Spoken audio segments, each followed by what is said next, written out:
Hello friend, আবার অনেক দিন পরে আমি আমার বাগানের জন্য কিছু জামা কাপড় কিনলাম। যখন আমি বাগান শুরু করেছিলাম তখন আমি ভিডিও করতাম না। তারপরে ভাবলাম আমার ভালোবাসার জায়গাটাকে সোশ্যাল মিডিয়ায় তুলে ধরলে যদি কেউ একজন উপকৃত হয়। যখন আমি বাগানের জন্য টাকা খরচ করতাম তখন খুব কিন্তু বকাবকি খেতাম। যখন আমি 2019 সালে যখন বাগান শুরু করি তখন আমি ওয়েস্ট ম্যাটেরিয়ালই বেশি ব্যবহার করতাম। তারপরে আস্তে আস্তে করে এক দুটো টব কিনতাম, সেটাও টিউশনের টাকা বাঁচিয়ে। জানো তো, তোমার চেষ্টা কেউ দেখবে না যতক্ষণ না তুমি ওই কাজে সফল হচ্ছ। যতক্ষণ না তুমি একটা কোনো কাজ নির্দিষ্ট করছো যে এই কাজটা আমি করব বা ওই কাজটাতে সফল হচ্ছ, ততক্ষণ কিন্তু কারো চোখে পড়বে না তুমি যতই কষ্ট করো।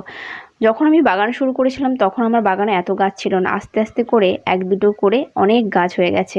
আর এই গ্রো ব্যাগগুলো কিনেছি শীতকালে কিছু সবজি বসাবো বলে। তো আজকে এই পর্যন্ত, দেখা হচ্ছে পরের ভিডিওতে। By friend.